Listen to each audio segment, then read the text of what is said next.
Good morning students, good afternoon students. हम लोग आज हमको गॉस लॉ का नेक्स्ट एप्लीकेशन पढ़ना है और जिसमें हमको पढ़ना है electric field due to infinite sheet of charge.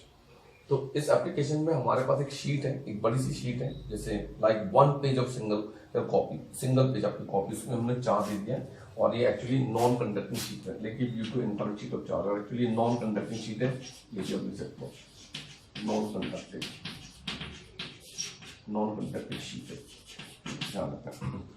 तो हमारे पास एक नॉन कंडक्टिंग शीट है जिसमें हमने उसको कुछ चार्ज दिए जो उसके पूरे सरफेस पे यूनिफॉर्मली स्प्रेड हो गया है और उसकी सरफेस आइडेंटिटी सिग्मा है।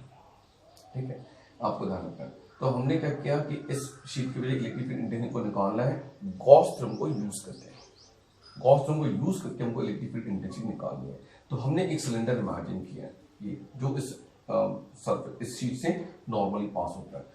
आप तो जान चुके हो, हम लोग कई बार पढ़ चुके हैं, आपको ध्यान रखना चाहिए कि अगर गॉस थ्योरम को यूज करके आप इलेक्ट्रिक फील्ड इंटेंसिटी निकालना चाहते हैं, अगर गॉस थ्योरम को यूज करके आप इलेक्ट्रिक फील्ड इंटेंसिटी निकालना चाहते हैं तो आपको एक क्लोज सरफेस लेना पड़ेगा। विदाउट यूजिंग ए गॉस थ्योरम, विदाउट यूजिंग ए क्लोज सरफेस हम इलेक्ट्रिक फील्ड नहीं निकाल सकते। तो हमने क्लोज सरफेस ले लिया। तो हमने एक सिलेंडर इमेजिन किया है जो इस शीट से नॉर्मली पास हो, परपेंडिकुलर पास हो रहा है। ठीक है ना, अगर शीट ऐसी होती मतलब तो सिलेंडर शीट अगर ऐसी लेते हम लोग तो सिलेंडर ऐसे पास होता है नॉर्मली ऐसे, मतलब ऐसे आधा सिलेंडर इधर आधा सिलेंडर पीछे इसके ध्यान रखना। तो आप देखोगे कि लाइंस ऑफ फोर्स जो है ना वो सिलेंडर की शीट अगर ऐसी है तो लाइंस ऑफ फोर्स सिर्फ इस डायरेक्शन में निकलेंगे, लाइंस ऑफ फोर्स ऐसे निकलेंगे ऐसे निकलेंगे ना। ये थिकनेस तो है नहीं पेपर की, जो शीट हमने इसकी थिकनेस तो नेग्लिजिबल है, एक पेज की थिकनेस कितनी होती है नेग्लिजिबल।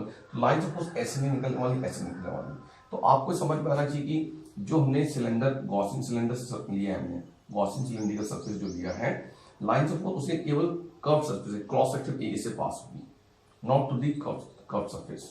तो इसलिए कर्व सरफेस से लिंक जो फ्लक्स होगा वो होगा जीरो।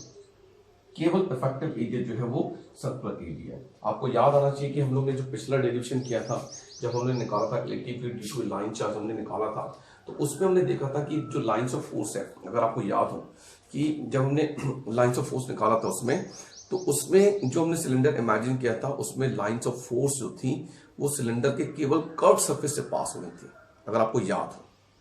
आपको याद आ रहा है? और सर्कुलर एरिया में से पास नहीं होती। यहां पर उल्टा हो गया है, यहां पर फिर से हमने गॉसियन सरफेस से निकल लिया है, पर लाइंस ऑफ फोर्स जो है वो केवल सर्कुलर एरिया से पास हो रही है, not to the cylindrical area. ठीक है, बट जो लाइंस ऑफ फोर्स है वो केवल कर्व सरफेस से सर्कुलर एरिया से पास हो रही है, नॉट टू एरिया।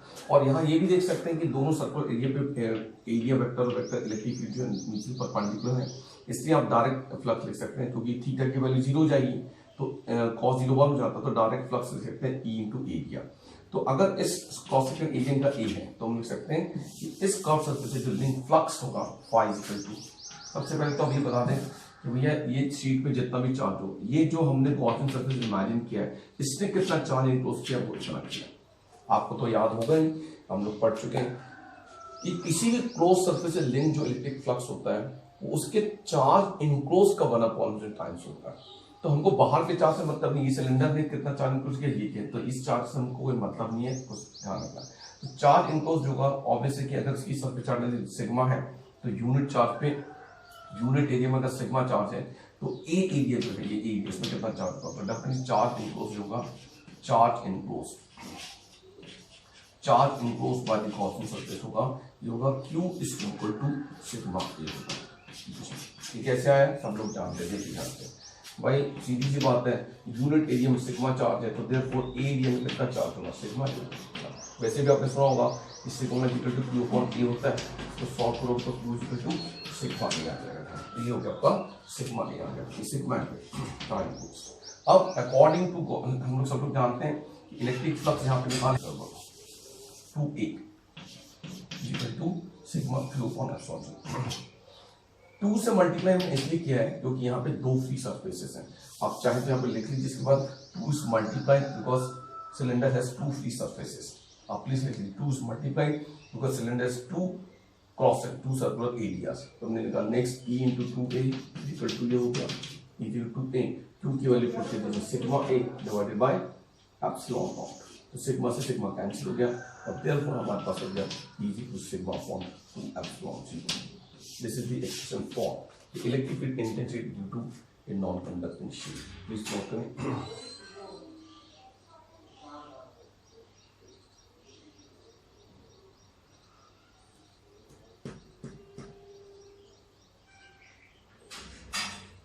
अब देखिए इसमें एक आपको बच्चों लोग ध्यान रखना चाहिए मेरे ख्याल से, क्योंकि आपको इसकी जरूरत पड़ने वाली है, और वो ये है कि अगर मान लो जो शीट है वो नॉन कंडक्टिंग कंडक्टिंग शीट हो, तो अगर जैसे कि मेटल कॉपर की स्ट्रिप आपके पास, कॉपर का एक रेक्टेंगुलर शीट है हमारे पास, तो उसको आप जो भी चार्ज दोगे मान लीजिए कंडक्टिंग शीट को, तो वो उसके दोनों सरफेस स्प्रेड हो जाएगा, मतलब एक तरफ चार्ज दोगे तो दूसरी तरफ भी चार्ज हो जाएगा ना।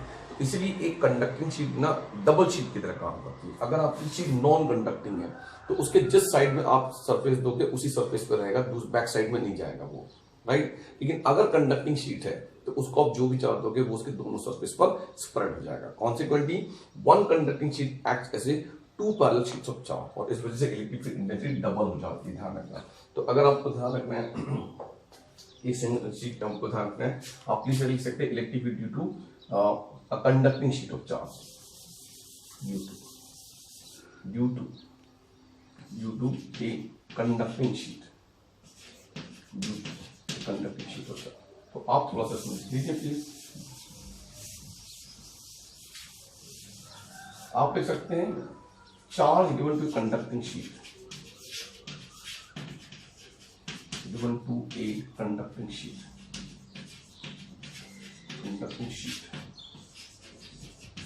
given to conducting sheet acts as two sheets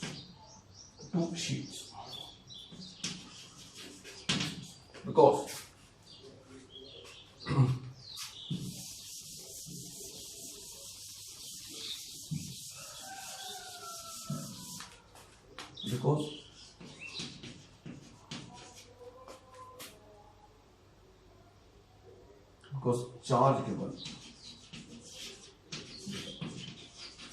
is spread on both surfaces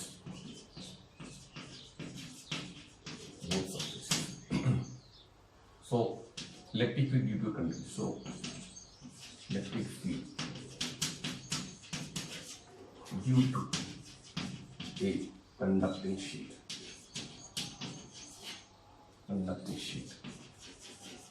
electric field due to a conducting sheet your E is equal to sigma upon 2 epsilon naught plus sigma upon 2 epsilon। Solve करेंगे तो ये हो जाएगा बेटा sigma plus sigma और 2 epsilon, यानी कि ये हो गया सॉल्व किया तो हो गया 2 सिग्मा अपॉन 2 epsilon 0, यानी हो गया ये सिग्मा अपॉन एप्सिलॉन। थोड़ा ध्यान रखिए भाई, कंडक्टिंग शीट में सिग्मा अपॉन एप्सिलॉन 0 होती है। और इस इलेक्ट्रिक फील्ड की जो डायरेक्शन होती है वो होती है perpendicular to the surface of the sheet. ठीक है, अब हम लोग इसके कुछ न्यूमेरिकल क्वेश्चन करते हैं, फटाफट लिखिए आप लोग। तो बच्चे लोग अब आप लोग को याद रखना है कि electric field due to a non conducting uniformly charge sheet का जो एक्सप्रेशन है वो E is equal to sigma upon 2 epsilon 0 है, where sigma is the surface charge density of the sheet of charge. लेकिन अगर यही शीट कंडक्टिंग है तो उसकी वजह से इलेक्ट्रिक फील्ड इंटेंसिटी इसकी डबल होती है, डिनोमिनेटर का 2 हट जाता है, और कंडक्टिंग चार्ज शीट की वजह से इलेक्ट्रिक फील्ड इंटेंसिटी होती है E is equal to sigma by epsilon 0। तो सिंपल से दो फॉर्मूले हैं, नॉन कंडक्टिंग शीट की वजह से इलेक्ट्रिक फील्ड है E is equal to sigma upon 2 epsilon 0, और कंडक्टिंग शीट की वजह से इलेक्ट्रिक फील्ड इंटेंसिटी है E is equal to sigma by epsilon 0। और आपको याद रखना है कि इस इलेक्ट्रिक फील्ड की डायरेक्शन जो है शीट के सरफेस के परपेंडिकुलर होती है।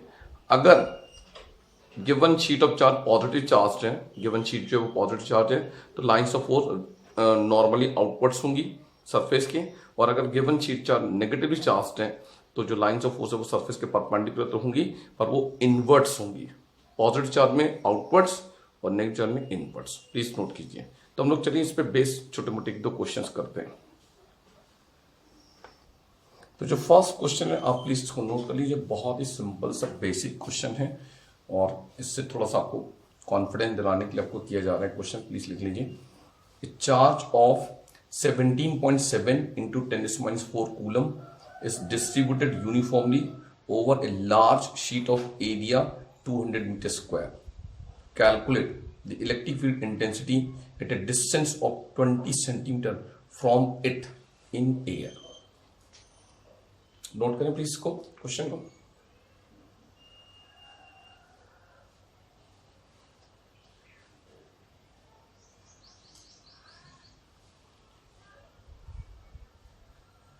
जिन लोग का नहीं हुआ वो लोग को पॉज करके लिखिए। तो इस क्वेश्चन का सॉल्यूशन बहुत ही आसान है बेटे लोग। देखिए अगर हम सॉल्व करेंगे तो हम जानते हैं, क्योंकि मेंशन नहीं है कंडक्टिंग की नॉन कंडक्टिंग शीट है, तो हम नॉन कंडक्टिंग शीट मान रहे हैं। तो हमको मालूम है कि एक non conducting uniformly sheet of charge से इलेक्ट्रिक फील्ड का एक्सप्रेशन होता है E = sigma upon 2F, where sigma मतलब है सरफेस चार्ज डेंसिटी, सिग्मा मतलब होता है charge of the sheet divided by area of the sheet. तो हम उसको पुट कर देते हैं सिग्मा की वैल्यू, तो आपको E की वैल्यू मिल जाएगी सिग्मा की वैल्यू की, तो Q अपॉन ये 2ε0 तो पहले से लिखा हुआ है, सिग्मा के प्लेस में Q अपॉन 8 पुट करते हैं। R की कोई जरूरत है नहीं, इस फॉर्मूले में आया ही नहीं है, तो R का कोई मतलब नहीं है, वो कंफ्यूज करने के लिए आपको दिया हुआ है। Just put the values. तो Q की वैल्यू को दी है बेटा 17.7, ये 17.7 into 10⁻⁴ कूलम दिया हुआ है, और 2 एप्सिलॉन की वजह सब लोग जानते हैं 8.85 into 10⁻12 होता है बेटा, और एरिया दिया है एसआई सिस्टम में, इसलिए कोई प्रॉब्लम नहीं, सीधे 200 मीटर स्क्वायर। तो आप इसको सॉल्व कर लीजिए, इससे आसान, बहुत ही आसान सा क्वेश्चन है। अब आप देखिए ये इससे कैंसिल हो जाएगा, ये पूरा 1 हो गया, 8.85 into 2 17.7 होता है, इसलिए कैंसिल हो गया। तो अभी ऊपर बचा ये 10⁻⁴ बचा, -4 बचा, ये कैंसिल हो जाएगा इससे, और नीचे बचा बस 2 into 10⁻10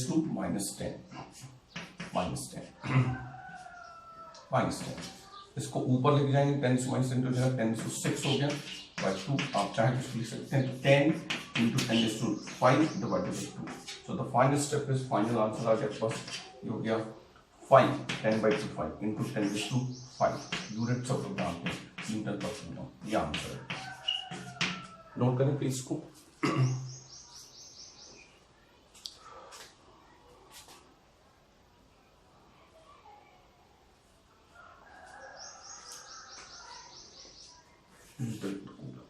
दिख रही है शायद,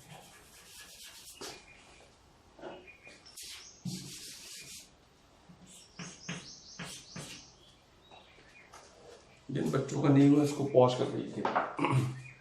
तो नेक्स्ट क्वेश्चन बच्चे लोग लिखिए अपनी कॉपी में इसको।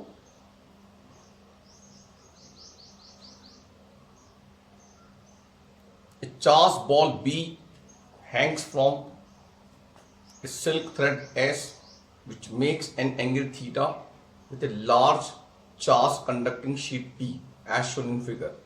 The surface charge density sigma of the sheet is proportional to.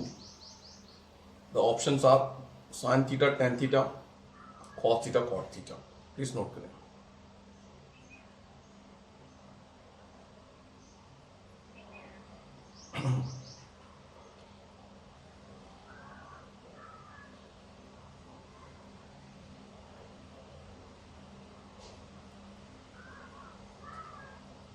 जो बच्चे नहीं लिख पाए उसको पॉज करके लिखिए बेटा।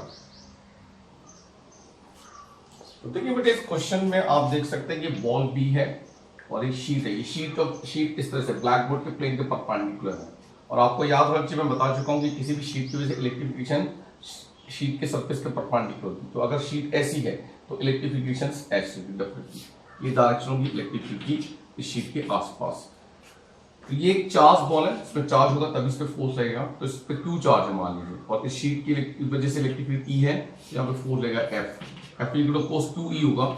Q charge of the ball है और E इलेक्ट्रिक फील्ड है इस रीजन में, और इस बॉल का वेट होगा, वेट W और mg। स्ट्रिंग में टेंशन भी होगा T। तो तीन फोर्सेस एक्ट कर रहे हैं चार्ज बॉल पर, electrostatic repulsive force QE, weight mg और टेंशन स्ट्रिंग T। इस टेंशन T को हम दो परपेंडिकुलर कंपोनेंट में रिजॉल्व कर सकते हैं। अगर ये एंगल थीटा है तो ऑब्वियसली ये एंगल भी थीटा होगा, तो देयरफॉर ये वाला कंपोनेंट जाएगा T cos थीटा, और ये कंपोनेंट होगा T sin थीटा। ये होगा। जब ये बॉल रुक जाएगी, इक्विलिब्रियम कंडीशन आ जाएगी, बैलेंसिंग कंडीशन आ जाएगी, तो ये फोर्सेस एक दूसरे को बैलेंस करेंगे। टी साइन थीटा बैलेंस होगा एफ से और एम जी बैलेंस होगा टी कॉस थीटा से। तो आप ये लिख सकते हैं at the equilibrium condition, at the equilibrium आप लिख सकते हैं F is equal to T sine theta, F is equal to T sin theta, equation number 1, and mg is equal to T cos theta। Coulomb's law में हम लोग इस तरह के क्वेश्चन कर चुके हैं। अगर हम डिवाइड करें, डिवाइड इक्वेशन 1 बाय इक्वेशन 2, तो आपको मिलने वाला है f upon M G equal to, divide करें तो t से t कैंसिल जाएगा, sine theta by cos theta मिल जाएगा put tan theta. Right now हम लोग f की वैल्यू पुट कर रहे हैं, put f is equal to है बेटा QE, Q इस बॉल B का चार्ज है बेटा, राइट QE, और आप जानते हैं electric field due to conducting sheet है, ध्यान रखना। तो कंडक्टिंग शीट की वजह से आपको मालूम चाहिए, इलेक्ट्रिक फील्ड में बता चुका, नॉन कंडक्टिंग की वजह से सिग्मा अपॉन 2 एप्सिलॉन 0 होता है, कंडक्टिंग की वजह से सिग्मा बाय एप्सिलॉन 0 होता है। तो कंडक्टिंग शीट है इसलिए उसकी वजह से इलेक्ट्रिक फील्ड जो होगा E is equal to sigma by epsilon 0। हालांकि इससे 2 से कोई फर्क नहीं पड़ेगा हमको, तो हमने Q पुट किया, ये हो गया Q, और E की वैल्यू पुट कर दी सिग्मा अपॉन एप्सिलॉन नॉट। मान लीजिए इसको इक्वेशन 3 पुट कर लिया हम लोग, तो हम कर सकते हैं इसमें पुट किया इक्वेशन 3 में हमने, put in equation 3, put in equation 3 आपको मिलेगा Q sigma upon epsilon 0 is equal to tan theta, that is therefore sigma is proportional to tan theta। this is the answer, please note that।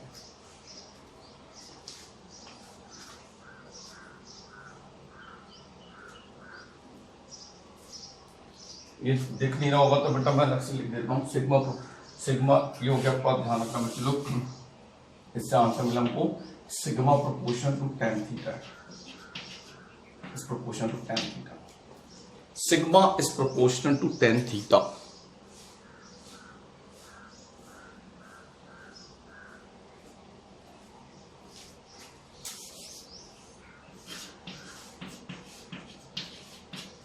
yeah, so option B is correct, please note करें।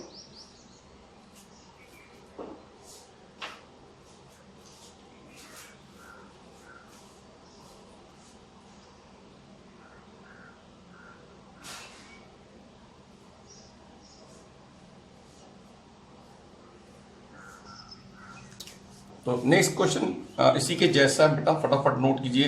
1 milligram ball carrying a charge of 2 into 10⁻8 coulomb hangs from a thread when a large conducting vertical plate of charge is brought near to the ball, thread makes an angle of 30 degree with the plate, what is the surface charge density of the plate। तो इस बार हमको charge density sigma निकालना है, note कीजिए please question को।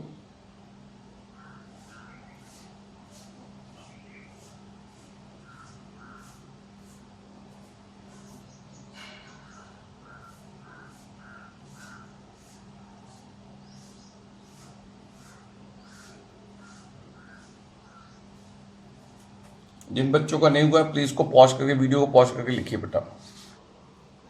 तो देखिए बच्चे, ये क्वेश्चन प्रीवियस क्वेश्चन की तरह है, इन सब डायग्राम की आपको आवश्यकता नहीं है, सिर्फ मैंने आपको बताया कि पिछली बार की तरह ही अगर आप इसको लिखोगे तो आपको इक्विलिब्रियम कंडीशन मिलेगा, कंडीशन सेम फॉर्मूला जो आपने पिछली बार किया था, F upon mg to tan theta मिलेगा एट इक्विलिब्रियम।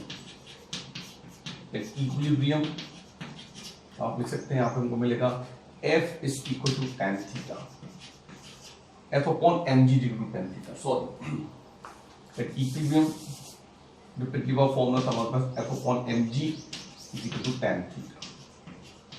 नाउ आप देखिए ध्यान से, जो यहाँ पे फोर्स है बेटा F, ये वाला फोर्स जो F है जो का QE के इक्वल, और E के प्लेस में आप लिख सकते हो, ये Q तो पहले से, E के प्लेस में सिग्मा अपॉन एप्सिलॉन 0।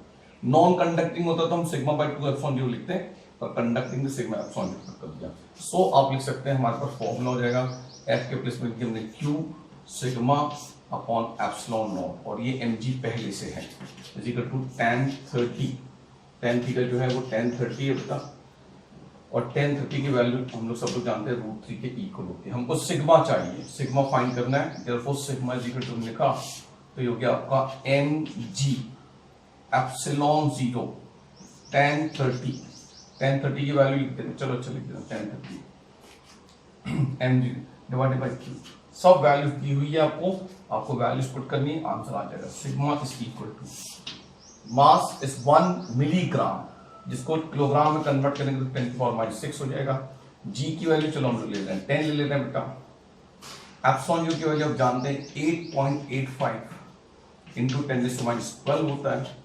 tan 30 की वैल्यू √3 होती है बेटा, और Q इज इक्वल टू हो जाएगा हमारे पास Q इज इक्वल टू क्या, चार्ज दिया इसकी वैल्यू 2 इंटू 10⁻8 होगा। प्लीज इसको सॉल्व कर लीजिए, खुद कीजिए सब बच्चे लोग।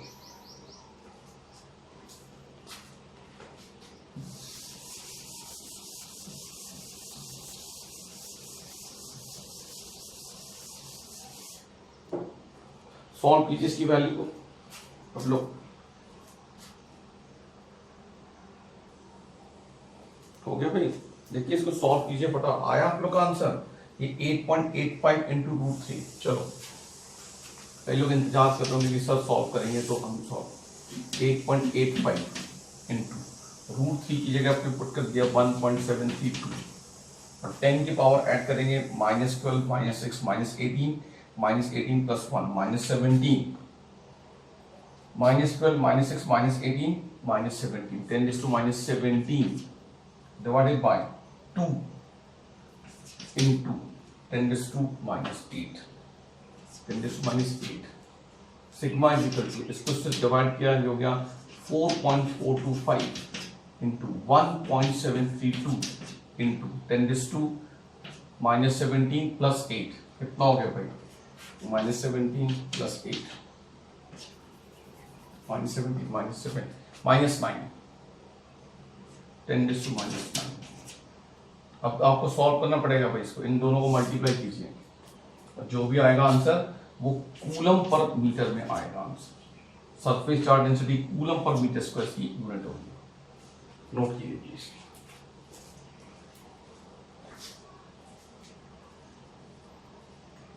थोड़ा आप लोग भी किया करो न्यूमेरिकल क्वेश्चंस।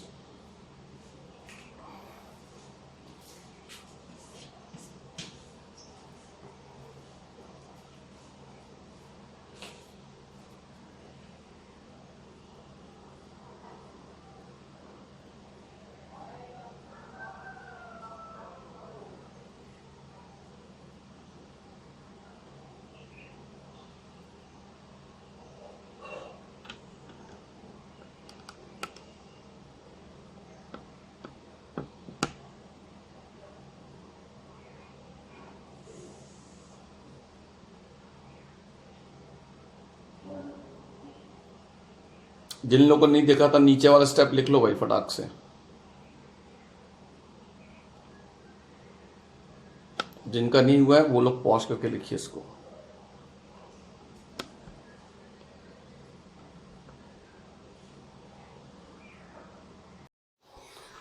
देखिए हम लोग ने अभी तक पढ़ा था electric field due to one single sheet of charge, और उसकी वैल्यू आई थी E is equal to sigma upon 2 epsilon 0, where sigma is the surface charge density of the sheet of charge. अब हम लोग निकालना चाहते हैं कि दो पैरेलल शीट्स की वजह से इलेक्ट्रिक फील्ड डेंसिटी कितनी होगी। तो आप प्लीज हेडिंग डाल सकते हैं electric field due to 2 parallel sheets of charge. तो हमारे पास दो पैरेलल शीट्स हैं, और ये दोनों शीट्स ब्लैक बोर्ड के प्लेन के परपेंडिकुलर है, और जिनकी charge density sigma 1 and sigma 2 respectively है। मान लेते हैं कि दोनों के चार्ज हम पॉजिटिव ले रहे हैं, यानी दोनों पॉजिटिव चार्ज हैं। तो आप देख सकते हैं, हम जानते हैं कि किसी भी पॉजिटिव चार्ज बॉडी से लाइंस ऑफ फोर्स आउटवर्ड्स निकलती हैं, इसलिए आप देख सकते हैं कि रीजन 1 एंड रीजन 3 दोनों प्लेट्स के आउटसाइड में जो लाइंस ऑफ फोर्स हैं वो सेम डायरेक्शन में। पहली शीट से इलेक्ट्रिक फील्ड ऐसे निकलेगी E1, और दूसरी शीट की वजह से भी लाइंस ऑफ फोर्स ऐसे निकलेंगी। इसी तरह से रीजन 3 में आप देखिए, पहली शीट की वजह इलेक्ट्रिक फील्ड की लाइंस ऑफ फोर्स इस डायरेक्शन में निकलेंगी, और दूसरी शीट की वजह से E2। इसलिए रीजन 1 एंड 3 में आप देखोगे दोनों शीट ऑफ चार्ज की वजह से electric field intensity same directions में है। देयरफॉर नेट इलेक्ट्रिक फील्ड यहां पर होगा E1 प्लस E2। लेकिन अगर आप दोनों शीट्स के बीच में इलेक्ट्रिक फील्ड निकालें तो आप देख सकते हो कि लाइंस ऑफ फ्लो दोनों से आउटवर्ड्स निकल रही हैं पर वो दोनों एक दूसरे के अपोजिट डायरेक्शंस में। कॉन्सिक्वेंटली रीजन 2 में जो नेट इलेक्ट्रिक फील्ड होगा वो E1 माइनस E2 होगा, क्योंकि E1 और E2 एक दूसरे के अपोजिट डायरेक्शंस में।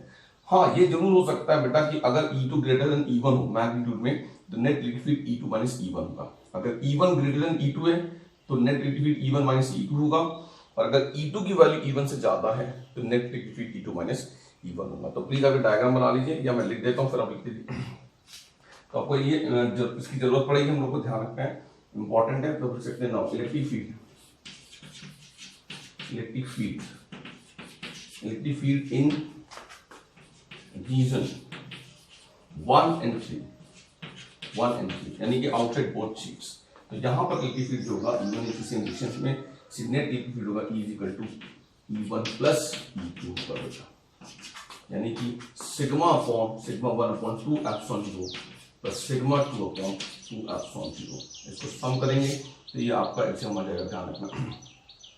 ये हो जाएगा sigma 1 plus sigma 2 plus sigma 2 by 2 epsilon 0। ये पता है तो आप लिख सकते हैं प्लीज को, मैं देख लूँ बोर्ड ध्यान रखेंगे। ये दोनों आउटसाइड में होता, आउटसाइड बोथ शीट्स, ठीक है। और हम लोग अगर निकालें electric field in next now electric field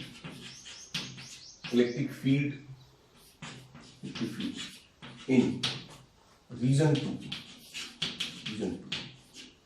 यानी दैट इज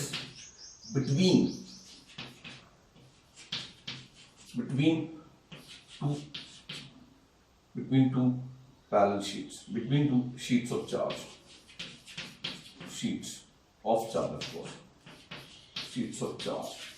तो आप देखेंगे नेट इलेक्ट्रिक फील्ड होगा E1 माइनस E2, क्योंकि ये दोनों एक दूसरे के अपोजिशन पे, क्योंकि sigma 1 upon 2 epsilon 0 minus sigma 2 upon 2 epsilon 0। therefore E is equal to होगा sigma 1 minus sigma 2 upon 2 epsilon 0। Please note कीजिए इसको। हम जब पैरेलल प्लेट के पैसेज पढ़ेंगे इसकी बहुत इंपॉर्टेंस है, वो वहां पे आपको जरूरत पड़ेगी इसकी, और आजकल इस पर बेस्ड क्वेश्चंस भी बोर्ड एग्जामिनेशन में आने लगे हैं। प्लीज नोट करें इसको।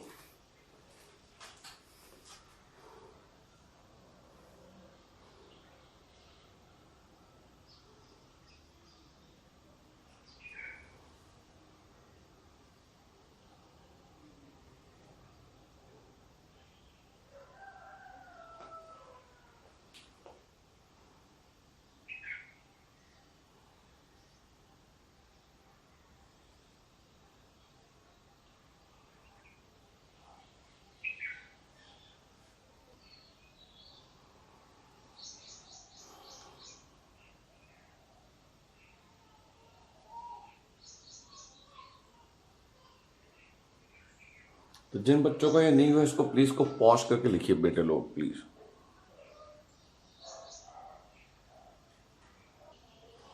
Electric field due to two parallel sheets के कुछ स्पेशल केसेस हम लोग कर लेते हैं ताकि आप कॉन्फिडेंट हो जाएं, क्योंकि ये बहुत इंपॉर्टेंट है, ये एग्जाम में आता है और इनडायरेक्टली भी इसकी जरूरत पड़ने वाली है जब हम लोग इलेक्ट्रिसिटी का सेकंड चैप्टर स्टार्ट करेंगे। तो यहाँ पे एक सिंपल सा स्पेशल केस लिया गया कि हमारे पास जो दो शीट्स हैं, मान लीजिए दोनों की सरफेस चार्ज डेंसिटी इक्वल है। देखिए तो पिछली बार दो शीट्स की charge density sigma 1 and sigma 2 थी। मान लीजिए कि इस बार हमारे पास ऐसी कोई शीट है कि दोनों की चार्ज डेंसिटी आइडेंटिकल है, सिग्मा 1 भी सिग्मा है और सिग्मा 2 भी सिग्मा है। तो बहुत ही आसान है, आप देखिए जो आपने पिछला डेरिवेशंस किया उसमें कुछ नहीं करना है आपको। रीजन 1 एंड 3 में इलेक्ट्रिक फील्ड इंटेंसिटी आप देखिए जो आपने लिखा है E equal to sigma 1 plus sigma 2 divided by 2 epsilon 0। वहां पर सिग्मा 1 सिग्मा 2 दोनों की वैल्यू आप सिग्मा पुट कर दीजिए, तो वो हो जाएगा E equal to sigma plus sigma by 2 epsilon 0। अपने आप आंसर सिग्मा बाय एप्सिलॉन 0 हो जाएगा। देखिए कैसे हम लिखेंगे, यहाँ पे ना electric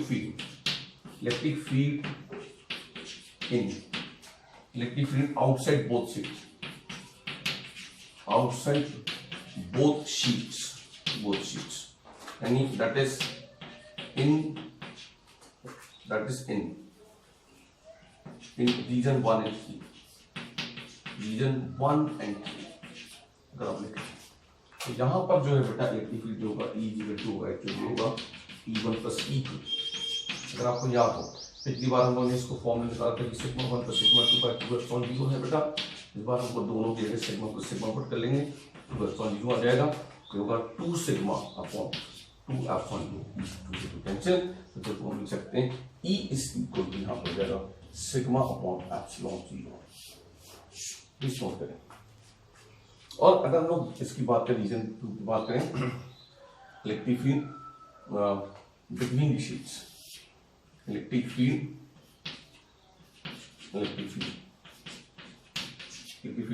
between two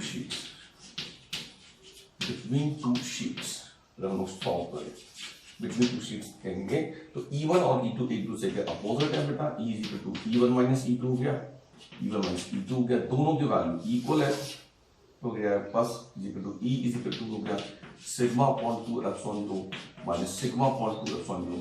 therefore E is equal to हो जाएगा आपका E इज इक्वल टू हो जाएगा 0। Please note this.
जिन बच्चों का नहीं हुआ है वो लोग प्लीज बेटा इसको पॉज करके लिखिए।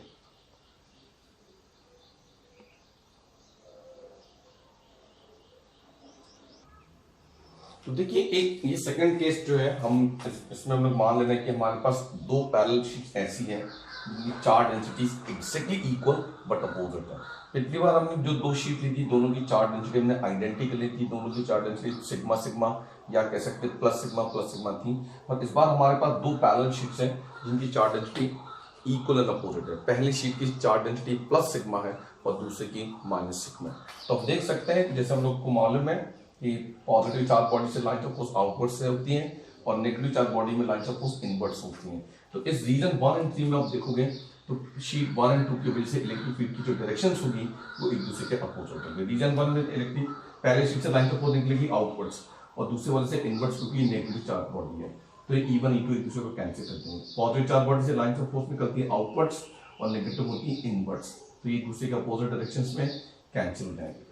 इसी तरह से आप देख सकते हो कि अगर रीजन 3 में हमने निकाले तो पॉजिटिव चार्ज शीट की वजह से इलेक्ट्रिफिकेशन E1 ऐसी होगी और जो सेकंड शीट है उसकी वजह से इलेक्ट्रिफिकेशन इनवर्ट्स है, तो ये इसके अपोजिट हो जाएगी। E1 E2 एक दूसरे के अपोजिट डायरेक्शंस में, कॉन्सिक्वेंटली फिर से एक दूसरे को कैंसिल कर देंगे। पर अगर आप electric field between the plates निकालोगे तो आप देख सकते हो कि पॉजिटिव चार्ज शीट की वजह से इलेक्ट्रिक लाइन ऑफ फोर्स निकलेंगे आउटवर्ड्स और नेगेटिव वाले हो जाएंगे इनवर्ट्स, दोनों की डायरेक्शन सेम हो जाएंगी।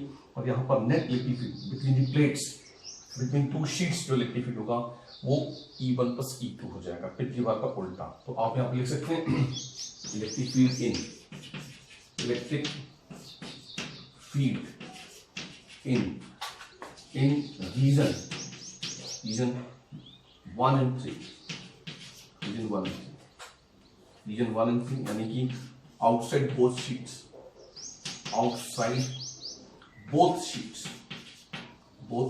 शीट्स ऑफ चार्ज, ये होगा डेफिनेटली होगा E इज इक्वल टू होगा बेटा E1 माइनस E2, क्योंकि दोनों एक दूसरे के अपोजिट है। हम लोग सिर्फ मैग्नीट्यूड की बात करें तो पहली शीट की वजह इलेक्ट्रिक फील्ड होगी 2 बाई सिग्मा अपॉन 2 एप्सिलॉन 0 और दूसरे वजह की होगी सिग्मा अपॉन नेगेटिव 50 एक दूसरे के अपोजिट डायरेक्शन में। सॉल्व करेंगे तो 0 हो जाएगा। सो E इज इक्वल टू हो जाएगा 0, राइट, दोनों जगह पर E इक्वल टू 0। और हम इसके बाद निकालेंगे इलेक्ट्रिक फील्ड बिटवीन प्लेट्स, तो आप लिखोगे electric field, electric field, electric field between the sheets, between two sheets, between two sheets, तो ये डेफिनेटली होगा E इज इक्वल टू होगा E1 प्लस E2, क्योंकि दोनों सेम डायरेक्शन में है, यानी sigma upon 2 epsilon 0 plus sigma upon 2 epsilon 0, और therefore E is equal to जाएगा आपका sigma plus sigma upon 2 epsilon 0, यानी कि 2 सिग्मा अपॉन 2 एप्सिलॉन 0, 2 से 2 कैंसिल हो जाएगा बेटा, और E इज इक्वल टू आएगा sigma upon epsilon not. Please note करें।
तो जिन बच्चों का नहीं हुआ है वो लोग प्लीज को पॉज करके लिखिए बेटा।